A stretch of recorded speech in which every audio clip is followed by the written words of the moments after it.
Dites, ça vous dit de regarder une série en 4 saisons? Eh ben, on va regarder les 4 phases de la pharmacocinétique dans l'épisode 2, 3, 4 et 5. C'est parti! Bonjour à tous et bienvenue donc dans le 2e épisode de Passe en pharmacocinétique. Passe, la chaîne de podcast qui vous permet de réviser votre parcours d'accès santé spécifique pour réussir votre première année de médecine ou de pharmacie, d'odontologie, de maïotique ou de kinésithérapie. On n'oublie personne. Aujourd'hui, on va commencer la petite saga où on va parler dans chacun des épisodes de chacune des phases de la pharmacocinétique. Aujourd'hui, on parlera de la première phase ADME, donc on va parler du A, c'est-à-dire la phase d'absorption. Dans l'épisode d'après, on parlera de la distribution, puis de la métabolisation et enfin de l'excrétion. On y va. On parlera donc aujourd'hui de l'absorption. Première chose, qu'est-ce que c'est que l'absorption d'un médicament? La phase d'absorption, on peut la décrire comme étant l'ensemble des phénomènes qui vont intervenir dans le passage de mon principe actif, c'est-à-dire de mon composé qui a une action pharmacologique, immunologique, métabolique, qui est contenu dans mon médicament. Eh bien, ça permet de décrire le passage de ce principe actif à partir de l'endroit où je l'ai administré. Si c'est un comprimé, c'est au niveau de la bouche que je l'ai avalé. Si c'est une injection, c'est une piqûre que je me suis fait. Si c'est un suppositoire, c'est au niveau du rectum. Bref, quel que soit l'endroit où je l'ai administré, jusqu'à son passage au niveau de la circulation systémique, donc au niveau de la circulation sanguine. À ce stade-là, on va faire une précision. Tous les médicaments n'ont pas nécessairement besoin d'aller dans la circulation systémique. Quand vous, vous avez des piqûres de moustiques et vous mettez de la petite crème anti-inflammatoire sur les piqûres de moustiques, vous n'avez pas envie que la crème ou que la pommade que vous mettez ait un effet systémique. Vous n'avez pas envie que ça diffuse jusqu'au niveau des vaisseaux sanguins, que ce soit absorbé et que ça passe dans tout le corps. Vous avez envie d'avoir une action locale, une action topique. De la même façon, il y a plein d'autres exemples où lorsqu'on administre un médicament, quand par exemple les collyres pour les yeux, très souvent les collyres pour les yeux, j'ai juste envie que ça reste au niveau de l'œil, j'ai pas envie que ça parte partout, etc., etc. Donc la phase d'absorption, elle ne va permettre de qualifier que les médicaments qui ont besoin de passer dans la circulation sanguine. Bien. Donc, le fait de passer dans la circulation sanguine n'est en aucun cas obligatoire, mais il faut quand même remarquer que le plus souvent, ce passage dans la circulation sanguine, c'est un prérequis absolument nécessaire pour observer l'effet pharmacologique et éventuellement pour observer les effets indésirables. Un truc tout bête, quand vous prenez votre cacheton de Doliprane, le Doliprane vous l'avalez, vous n'avez pas envie qu'il reste au niveau de votre bouche ou au niveau de votre estomac. Les molécules de paracétamol ont besoin d'être absorbées au niveau intestinal pour pouvoir rentrer au niveau de la circulation sanguine. Pareil quand on prend des bêta-bloquants, pareil quand on prend des antiépileptiques, pareil quand on prend des anti... pour la plupart des médicaments, pour ne pas dire tous les médicaments que vous prenez par voie orale, le but du jeu, c'est que ça soit absorbé. Alors, il y a certains médicaments qui ont besoin de rester là où ils sont. Par exemple, quand vous achetez Paroex, le bain de bouche, c'est un bain de bouche, quoi. Effectivement, il rentre dans votre bouche, mais vous n'allez pas l'avaler. Donc là, il a une action locale. Vous n'avez pas envie que la chlorhexidine, c'est la molécule de Paroex, s'amuse à diffuser dans l'organisme entier. Donc, on rappelle une fois pour toutes, l'absorption, ça me permet de définir l'ensemble des phénomènes qui vont intervenir dans le passage du principe actif du médicament à partir du site d'administration jusqu'à la circulation générale. Et bien évidemment, certaines voies d'administration et donc certaines formes galéniques s'y prêtent et d'autres non. Et donc c'est pour ça que je m'amuse à refaire la précision que j'ai déjà fait en galénique. La galénique et la pharmacocinétique, c'est des copines, mais c'est vraiment tic et tac. On ne peut pas imaginer l'un sans l'autre. On ne peut pas imaginer une forme galénique, une voie d'administration avec des paramètres d'absorption, etc., sans penser un seul instant à la distribution, à la métabolisation, à l'excrétion. La pharmacocinétique et la galénique, ça me permet de constituer un tout pour comprendre et pour pouvoir, optimiser et ma forme galénique et sa voie d'administration et tous les paramètres pharmacocinétiques qu'il y a derrière. Bien. On parlera donc maintenant des médicaments qui ont besoin de passer dans la circulation sanguine. Bon, on va pas vraiment se casser la tête, on va partir des comprimés ou des gélules ou des poudres, bref, on va parler de la voie orale. La voie orale, donc c'est des voies qu'on va voir en galénique, on va parler de la voie orale, les voies entérales, parentérales, etc. Mais la voie orale, c'est le fait de prendre un médicament par la bouche et de l'avaler pour qu'il puisse passer dans le tube digestif. Petite parenthèse, ne me confondez pas la voie orale et la voie buccale. Dans les deux cas, je passe par la bouche, ok? Mais dans la voie buccale, je passe par la bouche et je m'arrête là. Fin du game, terminus au bout d'une station. Donc par exemple, c'est les bains de bouche. Et ne me confondez pas de l'autre côté, la voie orale qui certes prend la bouche, mais ce n'est que la première station parce qu'après elle est partie pour rentrer dans l'intégralité du tube digestif. Donc la voie orale, c'est ce que vous mettez dans votre bouche et que vous avalez. La voie buccale, c'est ce que vous mettez dans votre bouche et qui doit y rester. On ne fait pas la distinction, enfin on ne fait pas la différence, entre les deux. Bien. Donc, on va parler d'un comprimé, allez, on va pas faire très compliqué, le comprimé de paracétamol qu'on avale. Comment on fait pour qualifier son absorption? Parce que c'est ça le but de l'épisode. Les phénomènes qui me permettent d'expliquer le passage de mon site d'administration jusqu'à la circulation systémique. Comment les molécules de paracétamol peuvent rentrer au niveau du sang? Elles sont absorbées, lol. Oui, mais quels sont les facteurs qui vont influencer ça? Et là, vous comprenez tout de suite que il n'y a pas un côté ou un autre. Il y a les deux côtés à considérer. Il y a et le côté du médicament et le côté de vous, patient. Parce que, évidemment, cette absorption va être conditionnée par les deux. Et les propriétés du médicament, c'est quoi sa taille, c'est quoi sa masse moléculaire, c'est quoi son hydrophobie, son hydrophilie, est-ce que c'est chargé, est-ce que c'est pas chargé, c'est quoi son pKa, etc., etc. Et de l'autre côté, vous, qu'est-ce qui va se passer au niveau de votre corps? J'ai besoin d'être absorbé au niveau de cette membrane biologique. C'est quoi la membrane biologique? Est-ce qu'elle a des transporteurs au niveau des membranes qui me permettent de prendre les principes actifs plus facilement? Est-ce que c'est uniquement de la diffusion passive? Est-ce que j'ai également des transports actifs? Est-ce que j'ai pourquoi pas des pH qui vont changer l'ionisation de ma molécule, etc., etc. Donc, il faut comprendre que pour influencer l'absorption, on va parler et des caractéristiques pharmaceutiques, donc du médicament. Ça concerne bien évidemment la forme pharmaceutique en elle-même. C'est pas la même chose si j'ai un comprimé qui est là, comme ça, qui est dur, et si jamais j'avale de la poudre. Si j'avale de la poudre, j'ai fait une petite suspension dans de l'eau, j'avale une poudre qui est en suspension dans de l'eau, j'ai déjà mes particules qui sont assez petites. Donc j'ai déjà une étape en moins. Alors que si jamais je dois avaler un comprimé qui est dur, il faut d'abord que je m'amuse à dégrader ce comprimé. C'est pas la même chose si j'ai une gélule. La gélule, je vais juste devoir attaquer la membrane et puis après je tombe sur la poudre. C'est pas la même chose si c'est un comprimé à libération prolongée, un comprimé gastro-résistant.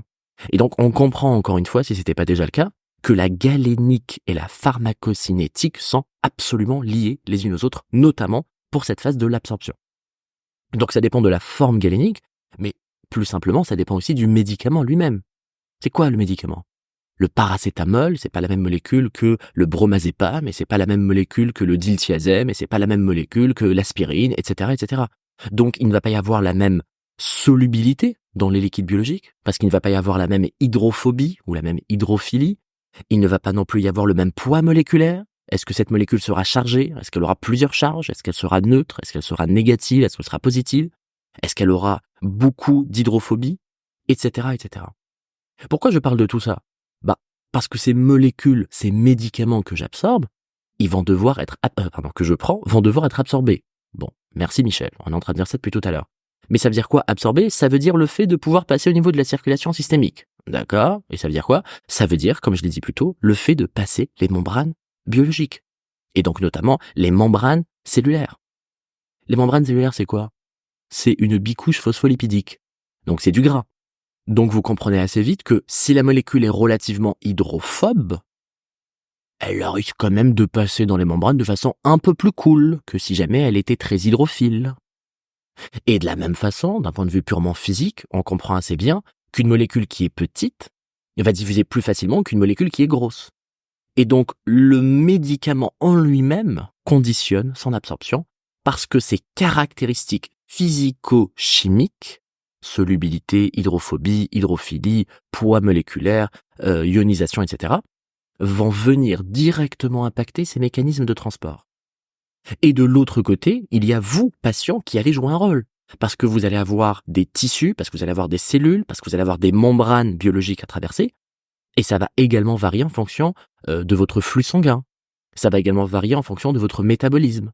Donc, on répète une bonne fois pour toutes, l'absorption du médicament est à la fois conditionnée par les caractéristiques du médicament lui-même, soit par la forme galénique, soit par la nature même du principe actif, et de l'autre côté, c'est conditionné par vous et par vos propres barrières physiologiques. Bien, on a compris ça, on passe un peu à la vitesse d'après. Qu'est-ce que c'est que l'absorption? L'absorption, c'est le fait de passer du site d'administration jusqu'à la circulation sanguine, donc ça veut dire c'est le fait de passer les membranes plasmiques. Ok. c'est le fait de passer la membrane plasmique. On va se concentrer sur ça parce que c'est ça le plus important. Moi, je suis médicament. Coucou! J'arrive devant la membrane. Je veux passer la membrane. Comment je fais? La première méthode qui me vient en tête, c'est la diffusion passive. Ce que vous avez probablement dû voir en physique, la diffusion passive qui est directement expliquée par la loi de Fick. Un composé va diffuser dans l'ordre de son gradient de concentration, c'est-à-dire de l'endroit où il est le plus concentré vers l'endroit où il est le moins concentré. En vérité, la loi de Fick, c'est tout simplement le respect de la thermodynamique, donc le respect de la logique élémentaire qui permet à l'univers d'exister. C'est l'entropie, je fais en sorte de maximiser mon désordre, donc je vais aller là où je ne suis pas encore. Donc, on reprend. La molécule de médicament, c'est moi, coucou, je suis devant ma membrane plasmique, et je vais tout simplement m'amuser à diffuser. Mais comment je fais pour caractériser cette diffusion? J'utilise la loi de Fick, d'accord? C'est quoi la loi de Fick? La loi de Fick me dit que le débit égale à D, le coefficient de diffusion, que multiplie A, la surface de la membrane, et que multiplie Kp, le coefficient de partition, le tout divisé par H, l'épaisseur de la membrane, et cette grande fraction, je vais la multiplier par le delta C, c'est-à-dire la différence de concentration. Donc on comprend assez vite que la diffusion passive qui est expliquée par la loi de Fick, qu'est-ce qu'on fait pour modifier et qu'est-ce qui peut modifier cette diffusion passive? C'est directement tout ce qui constitue la loi de Fick. Donc par exemple, la surface de la membrane. Je ne vais pas avoir la même diffusion si jamais je diffuse sur une toute petite membrane ou si jamais je diffuse sur une grande membrane. Et là, on pense un petit peu au tube digestif. Je n'ai pas la même surface au niveau de l'estomac et je n'ai surtout pas la même surface au niveau de l'intestin. Autre chose, H, l'épaisseur de la membrane. Plus la membrane est épaisse, plus j'aurai du mal à diffuser. Et bien évidemment, le delta C, la différence de concentration, j'aurai j'aurai un plus grand débit, un plus grand passage des molécules du milieu extracellulaire vers l'intérieur de la cellule pour que ça puisse rentrer. J'en aurai un beaucoup plus intéressant si jamais j'ai une différence de concentration qui est elle-même intéressante. Et donc on comprend tout de suite qu'on ne va pas avoir la même absorption où qu'on soit dans le tube digestif. Mais ce n'est pas qu'une question de hauteur de la membrane ou de surface de la membrane ou de différence de concentration, c'est aussi l'endroit dans lequel je me trouve. Pourquoi? Parce que c'est pas du tout la même situation si je suis au niveau de, let's say, l'estomac, et si jamais je descends plus bas et que je tombe au niveau de l'intestin. Duodénum, jejunum, iléon, voire même côlon à la fin. Pour une raison très simple. Au niveau de l'estomac, j'ai un pH qui est extrêmement acide. Le pH de l'estomac, on est aux alentours de 1,5 à 5. Donc on est quand même sur un milieu qui est acide. Alors que quand je continue au niveau de mon tube digestif, le duodénum c'est aux alentours de 5-7, donc on commence déjà à se rapprocher un peu plus d'un pH normal, d'un pH neutre. Et au niveau de la suite de l'intestin, que ce soit le jejunum, que ce soit l'iléon, voire même le côlon, on est aux alentours d'un pH 7-8, donc on est même légèrement alcalin. Et pourquoi est-ce que je suis en train de vous préciser tout ça? Parce qu'on va faire un petit peu de chimie. Moi, je suis une molécule active. Encore une fois, depuis le début de cet épisode, je suis un médicament. Coucou. Moi, médicament, il se trouve que j'ai un pKa. Ouais. Allez, on va donner un exemple très simple. Je suis l'aspirine. Voilà. L'aspirine, acide acétylsalicylique. Bon, si c'est un acide acétylsalicylique, je vous donne la molécule. Il y a un groupement carboxyle qui permet de conférer une fonction acide carboxylique. C'est double liaison OOH. Ce composé-là est facilement ionisable. Ça veut dire quoi? Ionisable, ça veut dire que ça peut donner un ion. Et ici, c'est quoi l'ion COH? Ce sera CO-. Pourquoi? Parce que le OH va perdre son H, et donc l'acide carboxylique va devenir un carboxylate. C'est la relation acide-base de Bronsted classique de chez classique. Mais voyez-vous, moi je suis l'aspirine, et j'arrive au niveau de l'estomac. Mon pKa, il est aux alentours de 3,5. Donc ça veut dire quoi? Ça veut dire que quand je suis en dessous de 3,5, c'est la forme acide qui prédomine, COOH. Et quand je suis au-dessus de 3,5, c'est la forme basique qui prédomine, COO-. Sauf que, le COO-, c'est quoi? C'est un ion, c'est chargé, ça va pas du tout là. Ça va absolument pas. On est en train de dire, il faut que je passe par une membrane plasmique. La membrane plasmique, c'est un truc hydrophobe. Déjà, moi, je suis polaire avec COH. C'est déjà limite. Il est hors de question que je passe une membrane plasmique avec une diffusion passive, du moins, en étant chargé, que ce soit plus ou moins. C'est hors de question. Je peux accepter que tu aies des opinions différentes de moi, je peux pas accepter que tu sois criminel. Donc de la même façon, je peux accepter éventuellement de prendre une molécule qui est un peu polaire, bon, c'est pas l'éclate, mais je ne peux pas accepter que tu rentres en moi. C'est bizarre comme formulation. Je ne peux pas accepter que tu rentres et que tu passes par la membrane en étant chargé avec une vraie charge moins ou avec une vraie charge plus. Donc les formes ion, c'est non, non, non, non, non. Mais qu'est-ce qu'il y a de bien finalement dans la nature? C'est que quand j'avale mon cacheton d'aspirine, l'aspirine, il arrive où? Je l'avale à partir de la bouche, ça descend au niveau de l'œsophage et ça tombe au niveau de l'estomac. Oui, mais l'estomac, il a un pH qui est acide. Donc, en vérité, mon aspirine va rester dans un milieu qui aura un pH qui lui permettra d'être sous forme COOH. Bingo! Ça va lui permettre de pouvoir être absorbé. Alors que si jamais je suis dans un pH qui est plus alcalin ou un pH qui est plus élevé que 3,5, je vais surtout avoir une prédominance de ma forme basique. C'est-à-dire CO-, c'est-à-dire chargé, c'est-à-dire ça ne peut pas passer les membranes par diffusion passive. Et donc on comprend encore une fois que ce n'est pas que le médicament, ou ce n'est pas que mes liquides biologiques, ou ma barrière biologique, ou bref, ma physiologie à moi dans un sens large, c'est l'addition des deux, c'est vraiment un couple. Quel composé va avoir un pK, va avoir une charge à tel ou tel pH, et quel endroit de mon corps va permettre d'avoir la meilleure absorption. Donc le cas de l'aspirine, c'est vraiment un cas d'école. Je vais avoir un pH me permettant d'être bien assimilé au niveau de l'estomac, mais si jamais le pH est plus élevé, ça devient tout de suite plus compliqué. Et donc finalement, le fait d'avoir dans certains endroits une absorption qui soit facilitée à cause du pH, c'est ce qu'on appelle la théorie de la pH partition. En fonction du pH dans lequel vous vous trouvez, vous allez avoir telle ou telle charge ou pas de charge du tout, et bien évidemment, ce sera la forme neutre qui aura la plus grande facilité à passer. Et donc, ce sera surtout à ce niveau-là de pH qu'on va avoir la plus grande absorption. Donc là, j'étais en train de vous parler depuis tout à l'heure du transport passif. Pardon, pas du transport, de la diffusion passive. La diffusion passive, c'est le truc qui se fait tout seul, sans les mains, regarde, pas besoin de mettre les petits trous à l'arrière, ça se fait tout seul. C'est la magie de la thermodynamique. L'entropie n'attend personne. C'est ce qui permet d'expliquer l'univers, donc ça se fait tout seul. L'entropie, par exemple, c'est ce qui explique qu'une fois qu'il a beaucoup plu, vous voyez des petites flaques d'eau et quelques jours après, il n'y a plus de flaques d'eau. C'est pas les petits lutins de la mairie de Paris qui sont venus pour tout enlever. Petite dédicace à Emmanuel, mon prof de biophysique. Merci pour la petite phrase, fermeture de la parenthèse. Mais c'est tout simplement l'entropie qui fait que les molécules sont passées de leur état où est-ce qu'elles étaient, c'est-à-dire la petite flaque d'eau, en voulant occuper le maximum d'espace qui leur est alloué, elles sont passées sous forme gazeuse et elles se sont évaporées. Bon, on parlera de tout ça dans le cours sur la thermo, ne vous en faites pas.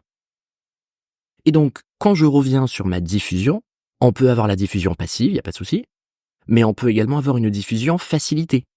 C'est-à-dire que ça ne va pas forcément passer uniquement au niveau de la membrane en mode je dois traverser ma bicouche phospholipidique, mais ça peut être rendu possible grâce à des transporteurs. Donc je vais avoir des protéines membranaires qui me permettent quelque part de rentrer dans un petit sas et de pouvoir passer plus facilement. Mais ce qui m'intéresse maintenant, c'est de parler du transport actif. Alors, qu'est-ce que c'est que le transport actif? Le transport passif, c'est celui qui ne nécessite pas d'énergie. Il est passif. Quand on est passif, c'est qu'entre guillemets, on se laisse faire et donc du coup, on n'a pas vraiment été actif, on n'a pas vraiment initié le moindre effort ou le moindre mouvement, donc on est un peu là et on subit ce qui se passe. Quand on est actif, on a décidé de faire quelque chose, on a dépensé de l'énergie et on fait quelque chose. Donc le transport actif, c'est un transport qui nécessite de l'énergie. Et qui dit énergie, dit bien évidemment ATP, bien sûr, l'adénosine triphosphate. Alors, si vous avez envie de comprendre pourquoi l'ATP est cette source d'énergie et d'où vient l'énergie de l'ATP, je vous invite à écouter le cours 1 en biochimie sur Pastapass, donc c'est la petite pochette jaune, c'est l'introduction à la biochimie et on parlera de l'ATP notamment dans cet épisode-là. Fermeture de la parenthèse, petite autopromo. Donc, on revient sur le transport actif. Pourquoi un transport va nécessiter de l'énergie? C'est vrai ça. J'ai déjà le transport passif. Qu'est-ce que je me fais chier à dépenser de l'énergie? Voyez-vous, le transport passif, je me laisse faire, et donc je laisse faire la magie de la thermodynamique, et donc ça se fait dans le sens du gradient, c'est-à-dire du plus concentré vers le moins concentré. C'est l'entropie la plus naturelle. Par contre, quand je décide d'allonger les billets et que je décide de payer avec de l'ATP pour faire un transport actif, à ce moment-là, je dépense de l'énergie pour faire quoi? Pour aller contre la logique de la thermodynamique. C'est contre nature. Oui, c'est le principe au fait. Je dépense de l'énergie pour justement ne pas faire la diffusion passive, pour faire un transport actif. Et donc, au lieu de suivre le gradient, je vais contre le gradient. Au lieu d'aller du plus concentré vers le moins concentré, je vais du moins concentré vers le plus concentré. Et ça, c'est notamment ce qu'on va voir dans le cours 6 en physiologie, quand on va parler des transports membranaires et notamment de la pompe NAK-ATPase. Tout est dans le nom. Pompe NAK, donc sodium-potassium, ATPase, elle va consommer de l'ATP, donc elle va consommer de l'énergie. Enfin, franchement, que demande le peuple? La réponse est dans le nom. Évidemment, c'est un transport actif, puisque ça consomme de l'énergie. Donc, il faut garder en tête que les mécanismes qui me permettent de passer mes membranes, j'ai la diffusion passive, coucou la loi de Fick, dans le sens du gradient. J'ai la diffusion facilitée avec des transporteurs, des antipores, des sympores, c'est des trucs sympathiques. On va voir ça également dans le cours 6 de physiologie. Et j'ai mon transport actif qui permet d'aller contre le sens du gradient. Et donc, il faut garder ces 3 mécanismes en tête pour comprendre comment une molécule arrive à traverser les membranes biologiques. Donc, si je décide de repartir depuis le début, admettons je prends mon comprimé de paracétamol, il faut qu'il y ait d'abord la désintégration du comprimé pour que mon principe actif puisse être mis en solution. Je ne vais pas absorber du solide, je dois absorber des solutés qui sont en dilution dans un liquide biologique. Et à ce niveau-là, déjà je risque de perdre quand même un peu de mon brave composé, parce que ça va être perdu dans la dégradation. Après ça doit passer en solution dans les fluides gastro-intestinaux, puis ça doit passer à travers l'épithélium gastro-intestinal, puis ça doit passer dans le sang, et enfin ça me retrouve dans la circulation systémique. Mais au fait, ce qu'il faut comprendre, c'est que déjà au début, on est plutôt sur des barrières liées aux caractéristiques pharmaceutiques, et vers la fin, on est plutôt sur des barrières liées à la physiologie, au patient lui-même, même si encore une fois, les deux doivent être considérés ensemble pour comprendre l'absorption. Et ce qu'il faut garder en tête, c'est que au fur et à mesure de l'avancée, là, j'ai dû dégrader mon comprimé, j'en ai perdu un petit peu dans la lumière intestinale. Là, il y a eu un petit métabolisme intestinal, j'ai perdu un peu de mes comprimés. Là, c'est passé au niveau du foie avec le premier passage hépatique, j'ai perdu un petit peu à cause de mon métabolisme. Donc, je vais pas mettre la charrue avant les bœufs. On est en train de parler de l'absorption. Mais, ce qu'il faut garder en tête, c'est que quand vous prenez un comprimé par voie orale, vous prenez, je dis n'importe quoi, 10 000 milliards de molécules, il n'y aura pas 10 000 milliards de molécules qui vont rentrer dans le sang. C'est un peu Squid Game, quoi. Au fur et à mesure des jeux, il y en a qui perdent. Je dis pas qu'il y aura qu'une molécule qui va gagner à la fin, faut pas déconner. Mais, on peut pas dire que tout le monde a gagné. Parce qu'au fur et à mesure, il y en a un peu qui est parti au niveau de l'estomac, il y en a un peu qui n'a pas pu être absorbé, il y en a un peu qui n'a pas réussi à être dissous, il y en a un peu qui s'est fait bouffer par le métabolisme intestinal, il y en a un peu, voire même des fois beaucoup, qui s'est fait bouffer par l'effet de premier passage hépatique au niveau du foie. Parce que le foie, c'est vraiment une enzyme à métabolisme. Et donc, en vérité, il faut qu'on puisse avoir un paramètre. Et je vais donner cette petite précision pour chacun des cours, pour l'absorption, pour la distribution et pour l'élimination en général, donc métabo et excrétion. À chaque fois, j'ai un paramètre pharmacocinétique très important, parce qu'il me permet de donner de donner une signification à la phase. L'absorption, c'est le fait de passer au niveau de la circulation systémique, d'accord? Comment je fais pour représenter cette absorption? J'ai besoin d'avoir un paramètre pharmacocinétique primaire. Et en vérité, le paramètre pharmacocinétique primaire, j'en ai un pour l'absorption, j'en ai un pour la distribution et j'en ai un pour l'élimination. Donc c'est vraiment les 3 personnages principaux, et à chaque fois, tu choisis ton Pokémon de départ. Pour l'absorption, le paramètre important à garder en tête, c'est le paramètre de la biodisponibilité. Ça veut dire quoi la biodisponibilité? En vérité, la réponse est dans le nom. Quelque chose est biodisponible, ça veut dire qu'il est disponible bio, donc il est disponible pour l'organisme. La galénique et le médicament de façon générale, c'est pas juste donner le médicament.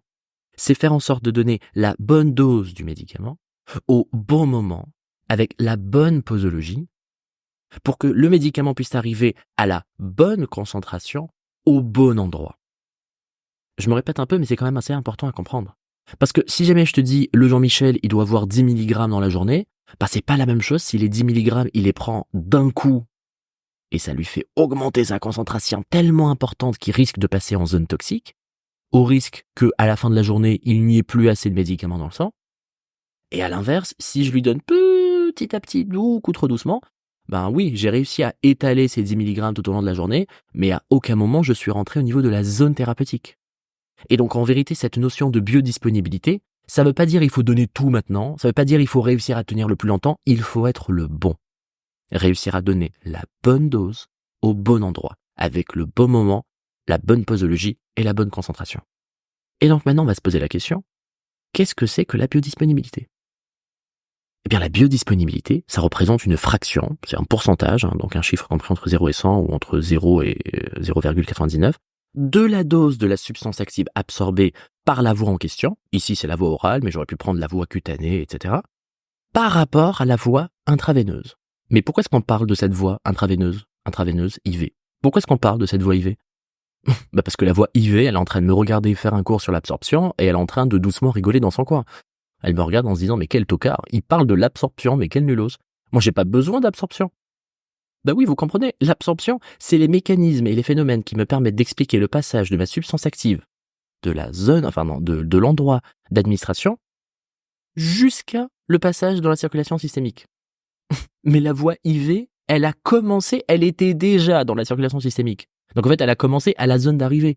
Il n'y a pas de phase d'absorption pour une voie intraveineuse. L'absorption, elle est instantanée. C'est un peu l'équivalent de dire, l'absorption, c'est le temps qu'il nous faut pour pouvoir devenir millionnaire. Il y en a certains qui deviennent millionnaires à 30 ans, d'autres à 35 ans, d'autres à 40 ans, d'autres qui ne le deviennent jamais, d'autres à 50 ans.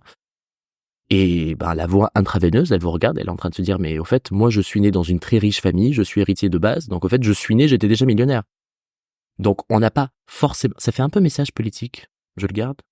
Ouais, je le garde, c'est marrant. Donc en gros, la voie intraveineuse n'a pas besoin d'avoir un phénomène d'absorption parce qu'elle a déjà commencé en étant dans la circulation systémique. Et donc vous comprenez que si elle a déjà commencé à ce niveau-là, c'est un peu le référentiel. Je vais pas m'amuser à me dire ouais, je suis bien. Il faut voir je suis comment par rapport au gold standard, je suis comment par rapport au premier de la classe, je suis comment par rapport à la voie IV. Donc la voie IV, sa biodisponibilité, elle est de 100%. Bah oui, ce qu'il y avait dans la seringue est passé au niveau du sang. Il n'y a pas vraiment à se poser 15 ans la question. Donc moi, quand je prends une voie orale, quand je prends une voie cutanée, quand je prends une voie transdermique, intradermique, musculaire, machin, etc., je vais m'amuser à regarder comment je suis par rapport à la voie IV. Donc en vérité, la biodisponibilité, c'est une fraction. J'ai pas dit fraction pour elle parce que c'est littéralement une fraction, souvenir ému des mathématiques quand on était au primaire, donc dénominateur, numérateur. Donc je divise ce que j'ai au niveau de ma voie en question, donc la voie orale, mais j'aurais pu faire la même chose pour la voie cutanée, la voie transdermique, patati patata, divisé, ça par contre ça reste toujours la même chose, par la voie intraveineuse. Je dis ça reste toujours la même chose, on peut éventuellement parler des biodisponibilités relatives, donc on divise une fraction par une autre fraction, mais on va pas rentrer dans ce détail maintenant. Dernière précision sur la biodisponibilité. Qu'est-ce que je divise par quoi? Parce que j'essaie de vous embrouiller un petit peu, je vous ai dit je divise ce que j'ai par la voie orale, par la voie IV. C'est quoi ce que j'ai? Ce que j'ai, c'est ce que j'ai réellement comme concentration de médicaments.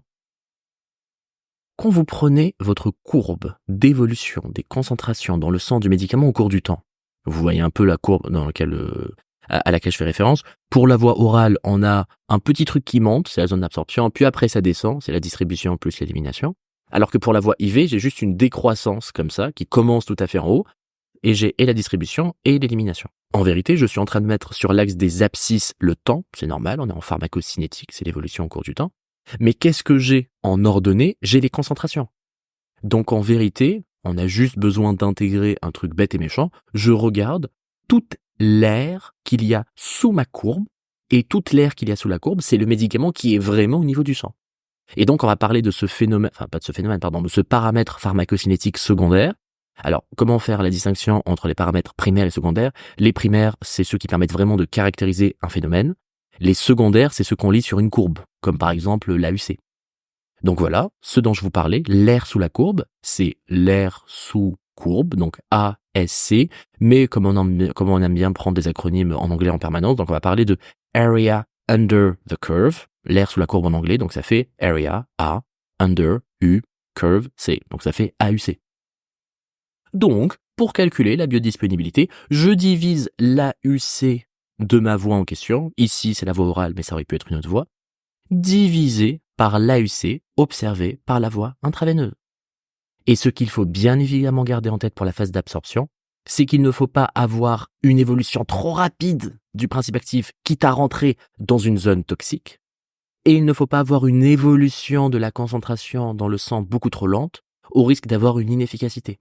Si je n'ai pas assez de médicaments, je prends le risque que la maladie gagne, l'inefficacité thérapeutique. Si je prends plus de médicaments que ce que je devrais, je prends le risque, que le médicament ait des effets toxiques. Qu'on soit d'accord, c'est un peu plus compliqué que ça, hein. Le médicament peut avoir des effets indésirables, même avec même avec une posologie, on va dire normale. Mais, pour essayer de représenter la chose relativement simplement, on va parler de cette zone thérapeutique. Donc si vous prenez, encore une fois, la même courbe, enfin le même graphe, en abscisse vous avez le temps, en ordonnée vous avez la concentration. Si la courbe elle ne monte pas très haut, eh ben je suis en inefficacité thérapeutique parce que je suis pas arrivé à ce seuil d'action. Si la courbe elle monte trop haut, ben je rentre dans la troisième zone. C'est pas l'inefficacité thérapeutique, c'est pas la zone thérapeutique, c'est le seuil toxique, donc la zone toxique. Donc ce qu'il faut, c'est qu'il faut que j'arrive à garder ma concentration dans cette zone-là, au niveau d'une zone thérapeutique. Si jamais je n'en ai pas assez, je prends le risque d'une inefficacité thérapeutique. Si j'en prends trop, je prends le risque d'une toxicité médicamenteuse. Et donc, encore une fois, la pharmacocinétique est absolument cruciale pour réussir à déterminer la posologie et elle est évidemment en lien avec la galénique. Donner la bonne dose, au bon moment, au bon endroit et à la bonne concentration. Voici donc qui conclut notre première saison des phases ADME. On a vu dans la saison 1 l'absorption. Je vous donne rendez-vous pour le prochain cours de pharmacocinétique. Donc cours 3, on va parler de la distribution cette fois-ci. N'oubliez pas de vous abonner, d'activer la cloche et si vous pouvez laisser une petite évaluation 5 étoiles, alors il suffit juste de cliquer sur les 3 petits points, évaluer le podcast et vous laissez le nombre d'étoiles que vous voulez. Il faut en mettre 5. Merci à tous ceux qui l'ont déjà fait. Il y a actuellement 104 évaluations positives sur Spotify avec 5 étoiles à chaque fois, donc merci du fond du cœur. Et j'en profite également pour remercier tous les messages sympathiques que je reçois sur Instagram chaque jour. Merci à vous tous pour vos messages d'encouragement et pour tous les gentils compliments que vous m'avez laissés. Ça me fait extrêmement plaisir. Les messages sur Instagram, mes DM restent ouverts si vous avez des questions, si vous avez des interrogations, si vous avez besoin de conseils, etc. Et bon, ne soyez pas surpris si je vous réponds en faisant des vocaux. Enfin, je suis en train de faire un podcast, donc vous vous doutez bien que j'aime beaucoup trop parler. Voilà donc qui conclut notre épisode d'aujourd'hui. On se retrouve pour le cours 3 en pharmacocinétique sur la distribution. Et en attendant, comme d'habitude, bon courage, bonne journée, bonne soirée. Je vous fais des gros bisous et je vous dis à bientôt. Salut!